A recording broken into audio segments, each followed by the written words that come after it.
Queridos, eu quero ler um versículo da palavra do Senhor no livro do profeta Daniel, no capítulo 12, e o versículo de número 4, e com a ajuda de Deus e a oração dos nossos queridos irmãos, adolescentes e toda a igreja, falar um pouco sobre adolescentes resistindo às influências da mídia. Daniel capítulo 12, versículo 4 diz: E tu, Daniel, fecha estas palavras, capítulo 12, versículo 4.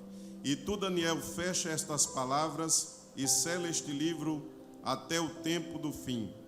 Muitos correrão de uma parte para outra e a ciência se multiplicará. Diga comigo, e a ciência se multiplicará. Queridos adolescentes, nós estamos vivendo na era da informação, a era do botão, dos grandes avanços tecnológicos, das grandes descobertas, época em que é possível se comunicar, informar, enviar mensagens, receber mensagens, pesquisar em uma velocidade nunca imaginada pelo ser humano. Nós estamos vivendo tempos proféticos. Daniel, ele recebendo a revelação de Deus em suas profecias, uma das profecias a respeito dos tempos finais é que haveria um fomento muito grande da ciência, um aumento muito grande da ciência, da tecnologia. Isso está aqui nesse versículo que nós acabamos de ler. Queridos irmãos e queridos adolescentes, é bem verdade que a mídia, ela faz parte do nosso dia a dia, faz parte dessa era chamada pós-moderna, e é quase inconcebível pensar no nosso dia a dia, no trabalho, na comunicação, nas nossas tarefas diárias, sem os recursos midiáticos. Nós sabemos que a mídia, ela facilita o processo de comunicação, também a realização de trabalhos. O mundo corporativo hoje está totalmente ligado e dependente das mídias existentes, e nós vivemos nessa época. Vocês, adolescentes, já nasceram nessa época de avanço da tecnologia. Eu sou de uma geração um pouquinho mais atrás, não é? Vocês já estão acostumados com esses implementos. Hoje a gente vê quando um adolescente recebe um smartphone, às vezes ele nem precisa de ir para o manual. Ele pega ali, começa a debulhar todo, já sabe mexer com tudo que é aplicativo. E a gente que é de uma geração um pouquinho mais atrás, quando a gente compra um objeto, tem que ler o manual todinho e ainda fica apanhando para poder usar, aqui e ali perguntando, não é? Mas a gente vê hoje a facilidade, até as crianças deste tempo, elas já nasceram nesse tempo midiático, já estão acostumadas com todo esse avanço tecnológico. Quando nós vamos definir mídia, de acordo com alguns dicionários, mídia é o conjunto dos meios de comunicação e informação. Também pode ser cada um desses meios de comunicação individualmente, como o rádio, o jornal, a TV, as revistas, a internet, não é? As redes sociais que são tão presentes na atualidade. E nós sabemos que ela é útil, como eu acabei de falar nessa pequena introdução. E eu coloquei algumas utilidades aqui sobre a mídia, porque o objetivo desta palavra, desta singela reflexão, não é demonizar a mídia como um todo, né? Porque nós sabemos da sua utilidade, mas falar assim dos males que o mau uso dela pode trazer, não é? O objetivo ou os objetivos da mídia são comunicar, informar, divulgar, promover, anunciar, vender, entreter, debater, formar opinião, agrupar pessoas em torno de um objetivo comum, como é o caso das redes sociais, educar e etc. Nós sabemos que, quando usada de forma correta, de forma salutar, a mídia pode ser uma bênção. Tanto é que a nossa igreja tem mídia. Deus tem dado mídia à igreja através do nosso pastor, como o Canal 14, não é? A Rede Brasil de Comunicação, com todo esse complexo de emissoras de rádio, transmitindo a palavra de Deus diuturnamente. Então nós vemos que a mídia, ela pode ser uma bênção quando ela é bem utilizada.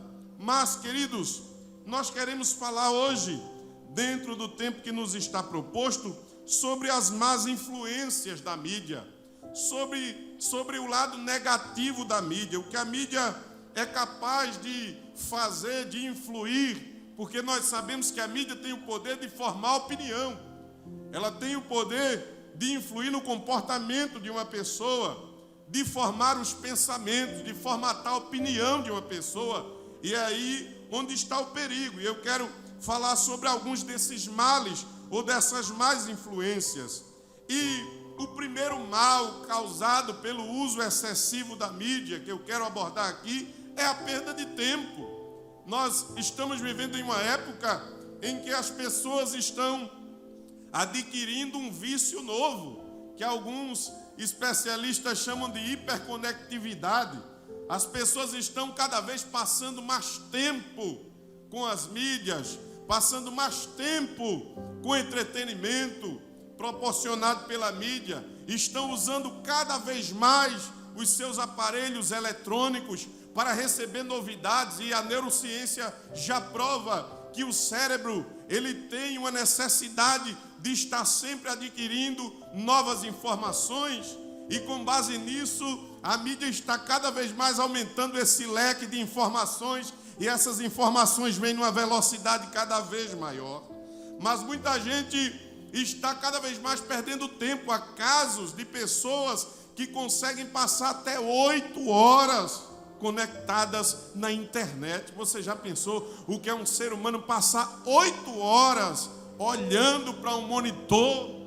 E alguns até sacrificando o corpo, retardando as necessidades fisiológicas. Às vezes dá vontade de ir ao toalete, mas fica ali, porque não pode perder aquilo, não é? Está tão envolvido. E é interessante que esse uso excessivo da internet já gerou até uma doença chamada trombose eletrônica. Tem gente morrendo na frente do computador. Eu li uma matéria um dia desse que eu fiquei chocado. Um chinês passou 12 horas conectados na internet, sem comer, sem tomar água e sem ir ao toalete, e pior ainda, sem tomar banho. Sabe o que aconteceu com ele? Morreu na frente do monitor.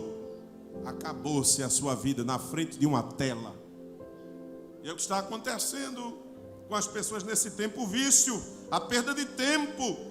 Mas a palavra de Deus, em Eclesiastes, no capítulo 3, versículo 1, fala que há tempo para todo propósito debaixo do céu. Nós temos que administrar o nosso tempo. Deus nos deu um dia com 24 horas. E se for bem administrado, dá para fazer muita coisa. Mas as pessoas ficam lá perdendo o tempo, né? E quando estão no tal do Facebook, parece que o tempo não passa, não é? Fica lá. E o pior de tudo é ver tanta coisa fútil, meu Deus. Porque agora tudo tem que ser postado, tudo tem que ser mostrado. A pessoa vai lá no veterinário levar o cachorro para tosar, tem que mostrar o cachorro tosado. Foi tomar um sorvete, tem que mostrar antes que ele derreta. Tudo tem que ser postado, né? Uma perda de tempo tão grande, não é, irmãos? Mas diga comigo: tempo é ouro. E diga assim: o tempo está passando. Pense nisso. Tempo é investimento. Em que é que você está investindo o seu tempo? Mas vamos à frente. Outro problema causado pelo uso excessivo da mídia é o vício. A pessoa termina ficando viciada, dependente. É uma verdadeira dependência. Se não estiver acessando, se estiver num lugar, num local que não dá sinal, a pessoa começa a sofrer de ansiedade, roer todas as unhas. Isso é vício. Crente não pode ter vício, não. Crente já foi liberto pelo sangue de Jesus. Você é uma nova criatura. Aí alguém pode até dizer, mas não dá para viver sem essas coisas. Nossos avós não viveram. Era o candeeiro a gás, a fumaça lá no nariz. Não tinha nada dessas coisas, eles viveram. É possível viver, é óbvio que a gente não vai retroagir. A gente não vai querer viver lá no século 18, 17, não. Nós estamos no século 21. Essas coisas fazem parte do nosso dia a dia, mas cuidado para elas não nos dominarem. Todas as coisas me são lícitas, mas nem todas as coisas me convêm. E o apóstolo ainda disse, todas as coisas me são lícitas, mas eu não me deixarei dominar por nenhuma delas. Uma vez uma jovem disse a mim, irmão Fábio, eu sem meu smartphone eu não sou nada.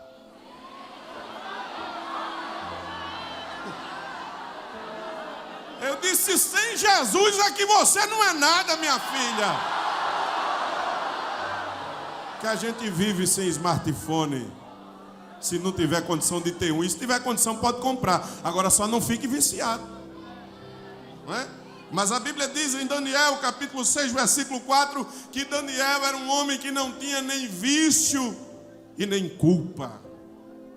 Vício não fazia parte da sua vida. Outro problema que nós estamos percebendo na atualidade em relação às más influências da mídia é o isolacionismo. Hoje as pessoas pouco conversam. E as famílias então, quando estão reunidas, não é? Está perdendo aquele momento de conversar, daquela conversa boa, agradável, de dar risada. Um dia desse eu estava num local com a minha família, fui fazer um lanche. E daqui a pouco entrou uma família e sentaram-se na mesa ao lado. E eu observei assim, olhei para eles e eu percebi que quando eles sentaram, eles não conversavam. Cada um sacou um celular do bolso e começou a teclar. Não tinha conversa não. Aí um teclava uma coisa e enviava para o outro. Veja, o outro está aqui na minha frente, mas eu não estou conversando, eu estou enviando. E eu disse, meu Deus, que língua é essa que eles estão falando? E aquele negócio só apertando aquele botão, aí mostrava para o outro balançava assim com a cabeça, fazia uma mímica. Eu disse, misericórdia, que língua é essa? Deve ser uma língua de outro planeta, mas não é o ligame social que está sendo cortado. Nem na hora de comer as pessoas têm mais sossego. Tem que tirar a colher da boca e colocar no prato para poder postar, tirar foto da pizza e colocar ela para todo mundo ver. A mídia está invadindo as nossas vidas, as nossas famílias. As pessoas estão perdendo o contato, a conversa de pai e filho. O momento de perguntar como é que está, como é que vai a vida no colégio, os amigos, isso está se perdendo. As pessoas estão se projetando para o mundo virtual cada vez mais. É o que está acontecendo.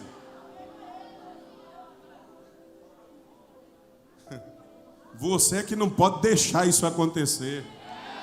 E Jesus deu livre-arbítrio a cada um de nós. Sabe o que está acontecendo? Um dia desse, cooperando com o nosso pastor, no departamento da família, vimos ali chegar um caso de uma família que mãe e filha vieram para o departamento para reaprender a como se comunicar em casa. Veja que situação. E ela explicou, ela disse, é o seguinte, eu acordo de manhã, ligo o meu computador, ela liga o dela lá no quarto dela. Aí eu digo, bom dia filha, ela responde lá, bom dia mãe.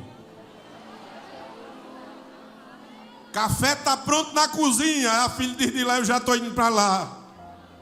Mas quando uma cruza com a outra dentro de casa, não fala. Veja a que ponto a coisa está chegando. Isolacionismo, perda do ligame familiar. Isso é muito perigoso, meus irmãos. Perda da comunhão, da conversa. O Salmo 133, verso 1 diz: ó, quão bom e quão suave é que os irmãos vivam em união. Mas isso aqui é uma união no sentido original. Diz, como é bom os irmãos estarem assentados em união, em comunhão. Esse fato de assentar-se, de estar perto um do outro, de olhar o olho do outro, de conversar com o outro, não é? Essa sinergia está sendo perdida. E outro problema, que eu creio que é um dos mais sérios, é a erotização dos nossos jovens, das nossas crianças. Pelo tanto de exposição que eles estão ali, estão expostos a conteúdo erótico, o excesso de cenas de intimidades, tanto na TV, como na internet e em outros meios. As pessoas estão sendo erotizadas, os jovens estão sendo cada vez mais sendo influenciados a começarem a namorar cada vez mais cedo. Aí fica aquele negócio só vendo beijo, beijo e querendo beijar. Querendo beijar.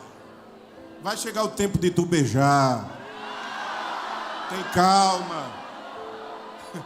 Tudo é no tempo. Vai devagar. É tempo de preparar-se. De preparar a base da vida. O futuro começa agora. E depende das escolhas que estão sendo feitas. Você precisa entender que o seu corpo é templo do Espírito Santo. Como diz 1 Coríntios 13:16, o seu templo, o seu corpo é templo do Espírito Santo, meu filho. Minha filha, não vá nessa conversa do mundo, porque a mídia está cada vez fazendo isso. Tem novelas que estão aí há mais de uma década no ar, levando os adolescentes cada vez mais à sensualidade, à promiscuidade, ao pecado, ao sexo livre. Mas você tem que se guardar para o tempo certo e para a pessoa certa. Você não pode ficar expondo aquilo que Deus lhe deu e que é reservado. E começa a dar trabalho quando começa a namorar antes do tempo, sem maturidade. Não tem nem profissão ainda. Não sabe nem o que quer ser do futuro. Aí fica lá na oração da mocidade, sentado no banco dos rapazes, olhando com aquele olho comprido para o lado das meninas.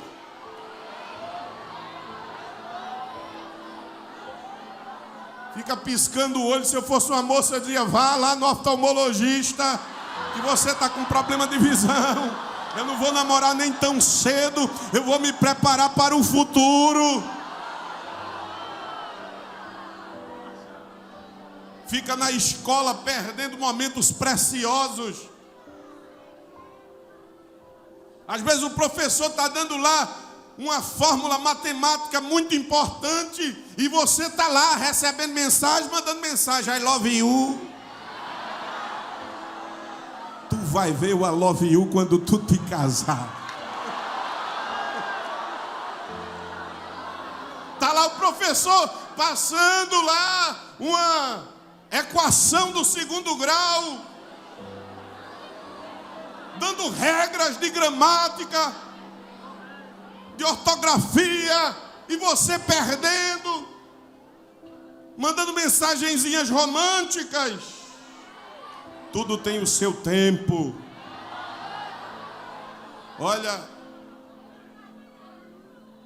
eu creio que toda jovem devia fazer uma oração que uma moça fez, e que eu conheço essa moça.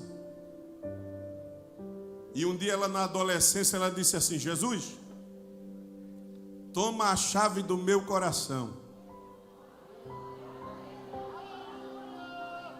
e só entrega à pessoa certa.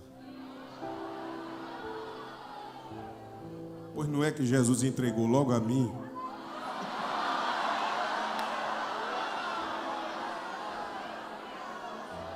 Sobre tudo o que se deve guardar, guarda o teu coração.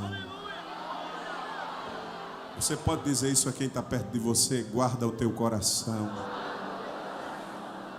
para o tempo certo, para a pessoa certa.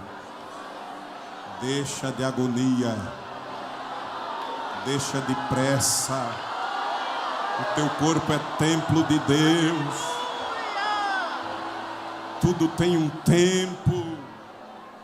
Não permita ser erotizado por essa mídia que não tem compromisso com Deus.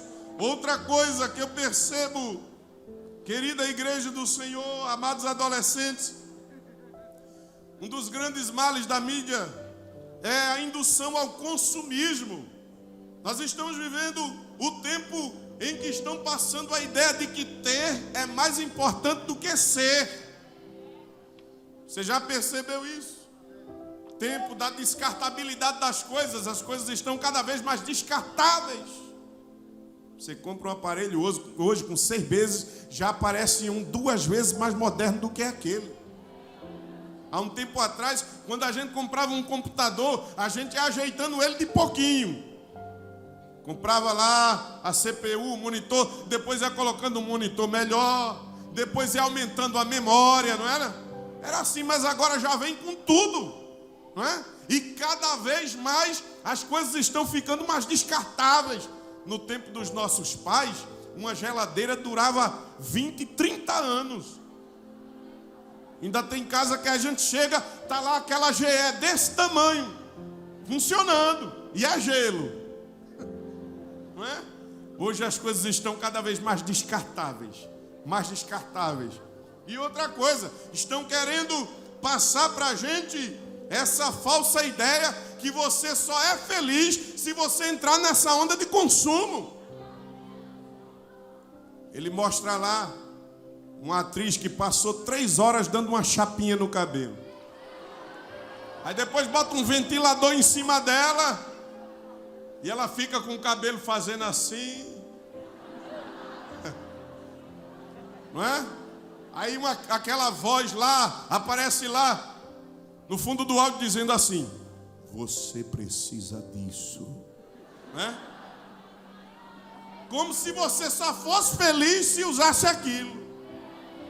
E às vezes aquele ator, aquela atriz nem usa aquilo, está ali mentindo porque encheram o bolso dele e dela para usar aquele produto. É o mundo do consumo.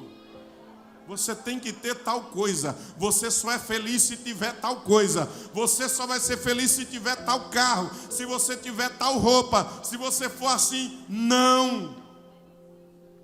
Felicidade dentro da visão cristã é outra coisa. O apóstolo Paulo disse aos Filipenses no capítulo 4 da sua epístola, do versículo 11 em diante, ele disse: porque já aprendi a contentar-me com o que tenho. Aprendi a ter fartura, mas a padecer necessidade. Em todas as coisas estou instruído. Felicidade, meu irmão, independe dessas coisas. Cuidado para não ir nesse caminho de consumismo, que você só vai ser feliz se tiver tal coisa. Não. Nós temos que buscar, lutar por uma vida melhor, para ter conforto. Não podemos ser parasitas, mas nós sabemos que felicidade de crente se chama Jesus. É Ele quem gera a verdadeira felicidade. Uma felicidade que independe das coisas. Uma felicidade que independe de circunstâncias. Outra coisa que nós temos observado em relação à mídia é a corpolatria, ou o culto ao corpo. Vivemos na era do corpo. Tudo, até para vender um produto, tem que mostrar o corpo. Um comercial de pasta de dente, coloca lá corpo. Até um comercial de um pneu de caminhão, tem que mostrar alguém despido. É o tempo que a gente está vivendo. não é? O tempo do exibicionismo, de mostrar o corpo. Meus irmãos, o nosso corpo é algo sagrado, como nós já vimos. A palavra de Deus nos mostra a sacralidade do corpo. Cuidado, não é? Agora, as pessoas querem que todo mundo seja musculoso. A mídia quer impor esse padrão. Um dia desse, um adolescente veio falar comigo e disse: irmão Fábio, eu acho que eu vou fazer uns exercícios porque eu estou muito baguinho. Vai para mim, não está vendo que ninguém vai olhar para mim desse jeito? Eu disse: vai, meu filho. A que Deus escolheu, ela vai olhar para você. Você não precisa aumentar a massa corporal para ficar se exibindo, porque a gente vê tanto jovem entrando nesse caminho de carnalidade. Eu me lembro de meus irmãos, quando eu era adolescente lá em casa, eles não eram crentes, e eles tinham esse negócio, já estavam indo nessa influência, e lá em casa colocaram um monte de barra lá atrás, de halteres, de ferro, mesmo de peso, e era o dia todinho eles suando, não é? E tomando aquelas coisas, e algum deles chegou até a tomar anabolizante, e colocou lá dentro da geladeira um suco com anabolizante, e uma vez minha mãe não sabia, foi lá e tomou um copo do suco. Depois estava lá ela passando mal, eu disse: ó, mãe tomou lá o teu remédio, vai lá socorrer. E eu dizia para eles: olha, um dia eu vou ver vocês tudinho careca e barrigudo. Quer dizer que nada, rapaz, tu está perdendo tempo, o negócio é isso aqui, ó, como se fosse, não é? Isto a felicidade de uma pessoa, e é isso que o mundo prega. A gente não quer dizer que cristão não pratique um exercício, não faça uma caminhada num sentido de saúde, mas tem muita gente indo nessa onda, nessa vaidade, para querer ficar cada vez mais musculoso, usando aquelas camisas que a manga vem aqui para mostrar o músculo, para mostrar a asa, como se fosse voar. Esse negócio de ficar sarado, nós já fomos sarados pelas pisaduras de Jesus e não precisamos desse espírito de vaidade.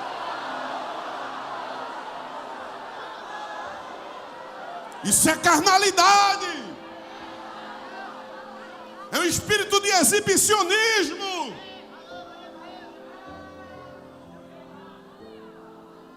Me permita dizer, e até infelizmente tem jovem cristão que coloca poucas roupas.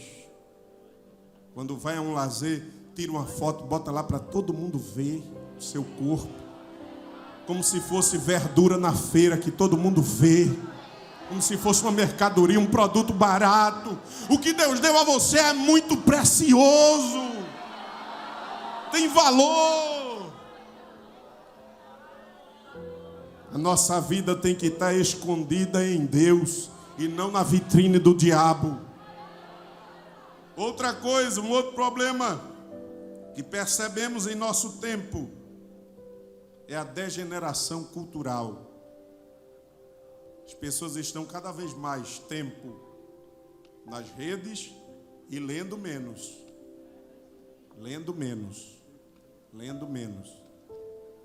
E um dia eu estava lendo uma matéria, uma pesquisa de um neurocientista inglês, e ele descobriu que o uso excessivo das redes sociais e a abreviação das mensagens e dos conteúdos diminui a nossa capacidade cognitiva. Ou seja, quanto mais você abrevia palavras, não é? Ali naqueles Twitter que são só 120 caracteres e outros, quanto mais você abrevia, você vai diminuindo a sua capacidade cognitiva. E a gente vê que muitos jovens hoje já têm até uma linguagem específica. Um dia uma moça mandou um e-mail para mim. Eu não estava muito acostumado com essa linguagem. Ela colocou assim em cima, PZ. Aí eu chamei minha esposa, que é professora, eu disse: minha filha, interpreta isso aqui. PZ é o quê? Ela disse: é a paz. Aí tinha lá VC. Eu disse: VC é o quê? É você. Eu digo: então tá certo. Aí depois eu mandei um e-mail para ela. Ela disse assim: mas irmão Fábio, o senhor mandou um jornal para mim de novo? Eu disse, não, eu usei a língua portuguesa como ela é. Eu não entendo essas coisas. Aí fica cada vez mais abreviando, não é? Aquelas coisinhas pouquinhas, aqueles conteúdos pequenininhos. Aí quando chega o Enem, na hora da redação, aí tu vai ver o PZ, porque vai ter que desenvolver. E você vai ter dificuldade. Não seja preguiçoso para ler. Adquira conhecimento. Adquira sabedoria. Graças a Deus que Deus tem dado à igreja jovens dedicados que gostam de ler, que amam a leitura, que estão lá lendo, se preparando. Leia a Bíblia, leia bons livros, vai lhe ajudar.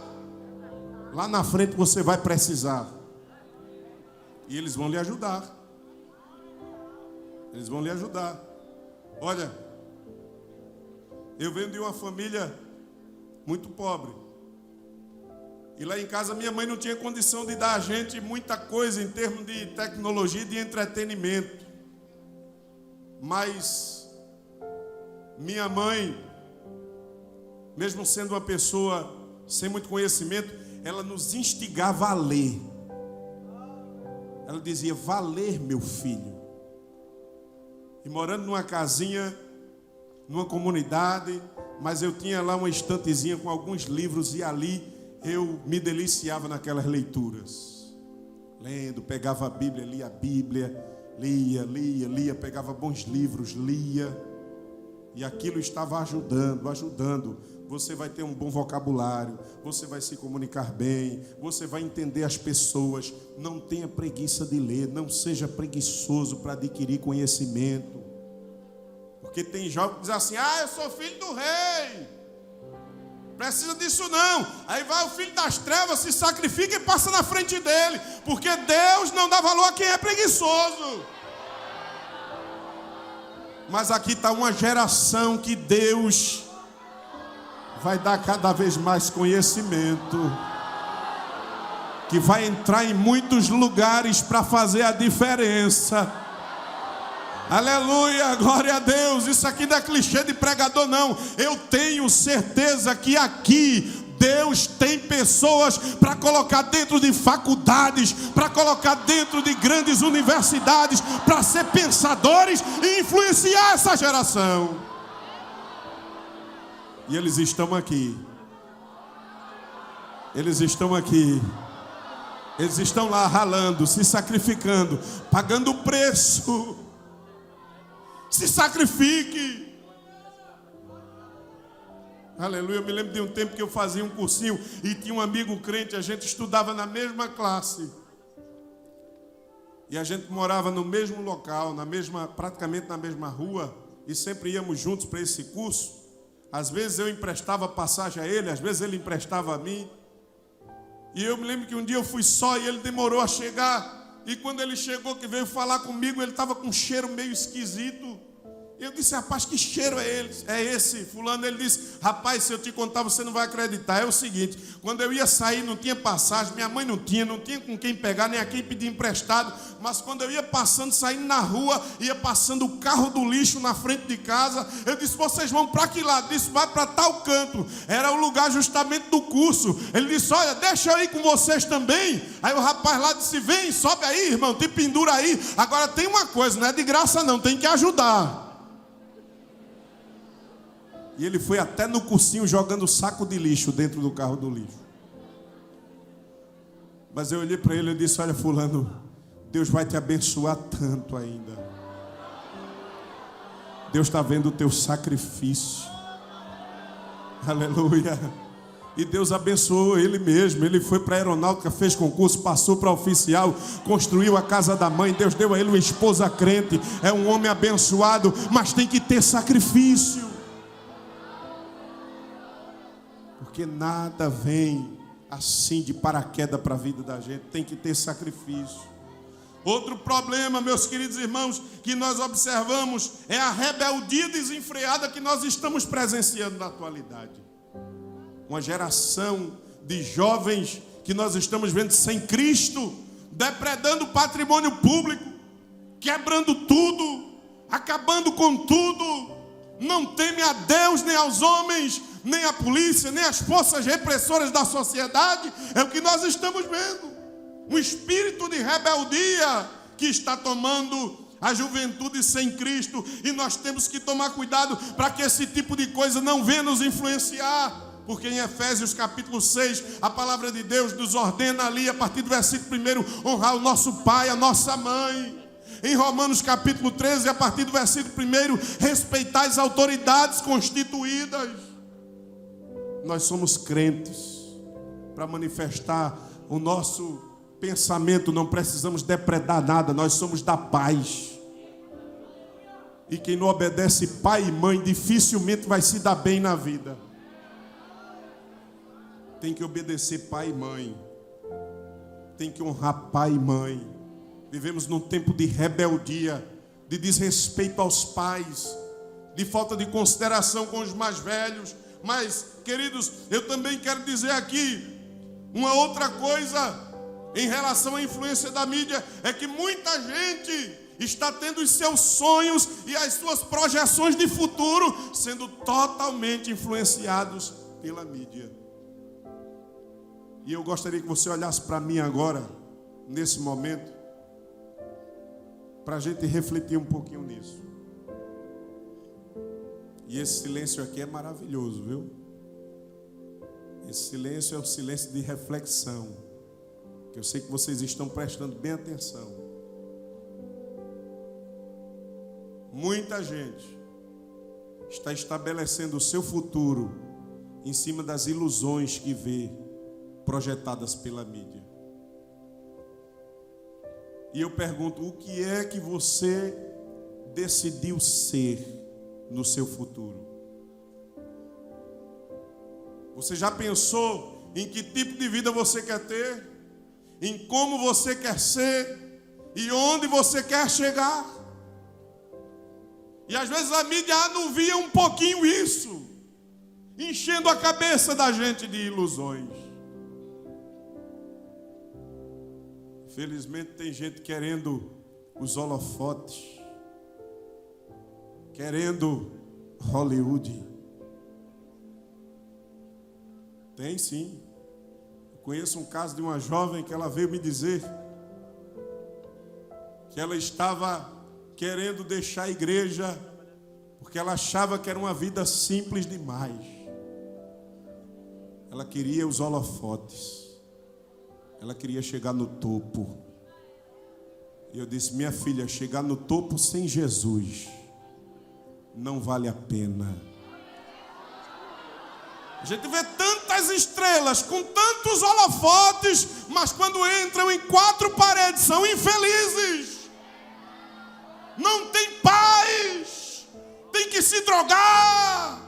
Tem que se entorpecer para se sentir alguém. Um caso típico é Elvis Presley, que tocava lá no conjunto da igreja batista, onde ele fazia parte, onde ele servia como músico. Mas um dia a fama encantou ele. Ele deixou a sua igreja. Ele foi tocar rock and roll. Sacudiu as mulheres no mundo. Onde chegava a polícia tinha que conter as multidões. Mas no dia em que ele morreu, com o homem que fez a sua necrópsia, achou 112 tipos diferentes de drogas no seu corpo. É isso que você quer? Eu creio que não. Aleluia. 1 de João 2,17. O mundo passa e a sua concupiscência, mas aquele que faz a vontade de Deus permanece para sempre. Todo mundo aqui tem sonhos, mas os seus sonhos têm que ser submetidos a Cristo. Todo mundo aqui aspira a alguma coisa e quer chegar em algum lugar, mas isso tem que estar na mão de Deus e tem que ser entregue a Ele. Porque se Deus tiver algo diferente para você, aleluia, Glória a Deus. Glória a Deus. Um dia eu estava conversando com um servo de Deus, um pastor, e ele estava me dizendo uma experiência muito interessante que Deus lhe deu. Ele criou uma filha com muito carinho, deu a ela os melhores colégios, a melhor educação. E ele sonhou que ela fosse a melhor odontóloga daquela cidade. E ele disse: irmão Fábio, eu sonhei a vida toda com isso, que ela fosse uma grande odontóloga. Eu já estava juntando dinheiro para montar para ela o consultório. E ela prestes a terminar o curso. E um dia ela vai para a igreja.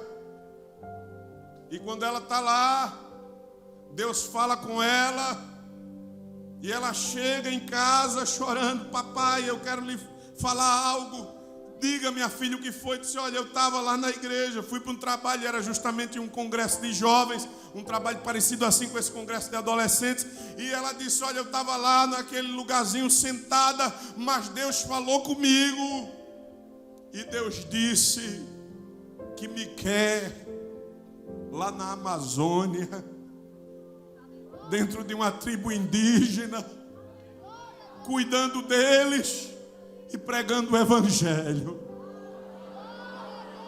E aquele homem começou a se preocupar, mesmo sendo um pastor, porque pastor também sonha, se projeta também, não é como pai. E ele começou a ficar perturbado com aquilo, e ele foi orar e disse: Deus, não foi isso que eu sonhei para ela. Tu chamasse a mim para pregar a tua palavra. Eu amo as almas, eu quero ganhar almas, mas eu passei a vida toda sonhando com essa menina, para ela ser uma odontóloga, para ela ser famosa. Eu já tenho até um lugar para abrir um consultório. E quando ele calou-se, Deus disse: muito bem, isso é o que tu sonhaste para ela, mas tu te esqueceste de uma coisa. Antes dela ser tua, ela já era minha. E esse é o meu propósito para a vida dela.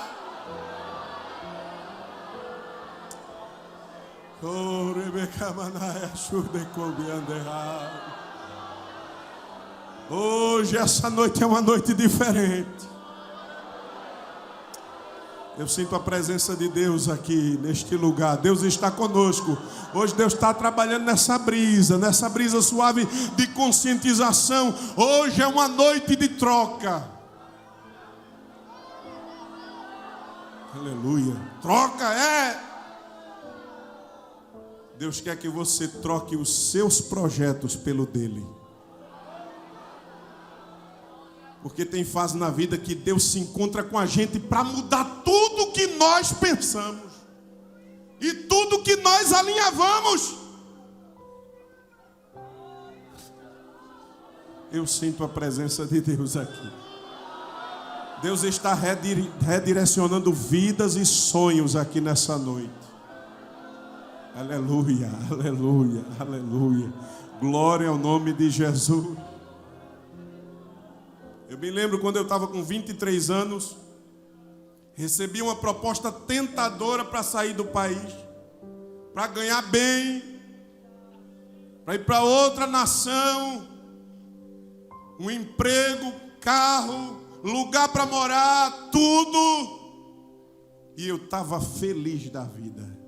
Eu disse: chegou a minha hora, vou encher meu bolso de moeda estrangeira, agora é a minha hora.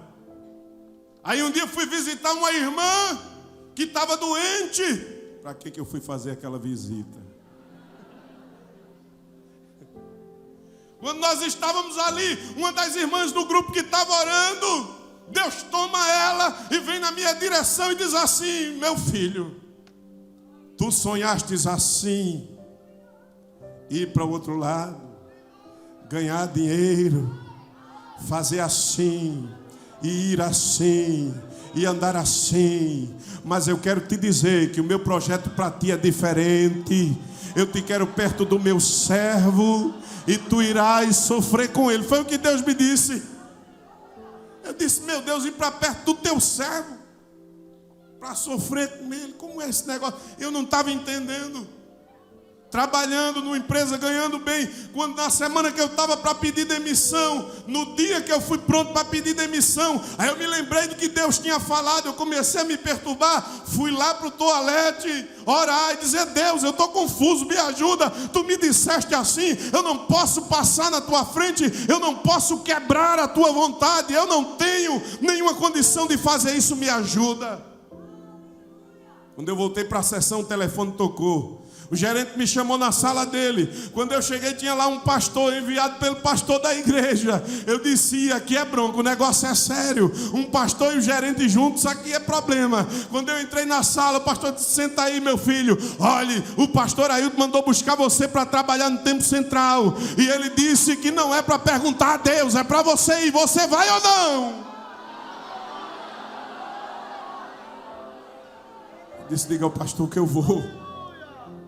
Quando cheguei lá no outro dia, o pastor me recebeu com aquela autoridade de Deus, perguntou: quanto é que você ganha? Tanto. E tem algum benefício? Tem isso, isso e isso. Tá certo, você vai ganhar tanto. Aí eu olhei assim e eu disse: Deus, vou viver agora pela fé, porque tu estás usando o teu servo para tirar essas ilusões da minha cabeça, para me dar uma sacudida, para tirar essa nuvem de fumaça da minha vida, porque eu estou olhando muita coisa ilusória. E se você começa amanhã, aí Deus trouxe para a faculdade. Nessa época, irmão, eu era um jovem todo empavonado, cheio de ideia, pensando que era alguma coisa. Aí Deus me colocou aqui junto dele para aprender, para fazer um curso intensivo, espiritual, porque Deus muitas vezes, Ele tem algo para a gente, mas primeiro Ele tem que tirar as penas do pavão. Deus vai tirar as tuas penas de pavão, porque Deus tem algo na tua vida. E era para estar aqui hoje dizendo a você que vale a pena trocar os nossos sonhos pelos de Deus. Oh, aleluia. É uma noite de troca, e é uma noite de decisão.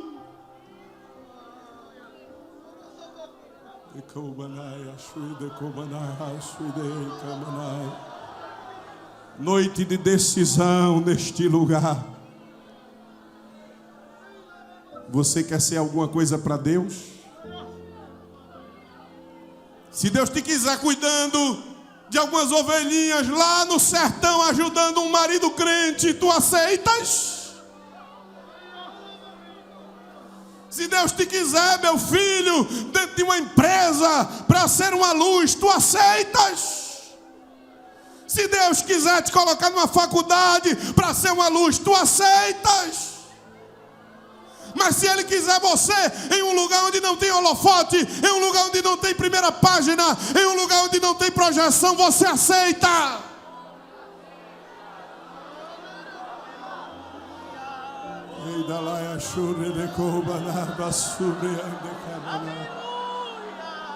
Aleluia, eu sinto a presença de Deus aqui, e Deus está sacudindo vidas aqui nessa noite. Era necessário vir para essa escola para estar dizendo aqui a você hoje que o melhor lugar do mundo é onde Deus lhe colocar. Você só vai ser feliz se você se alinhar com a vontade de Deus. Não resista. Não resista à vontade de Deus. Deus está falando com você hoje. Não resista à minha vontade. Não resista à minha vontade. Não resista à minha vontade. Não resista ao meu querer. Não resista ao que eu tenho para você, porque o que eu tenho para você é melhor. Em tempo difícil vai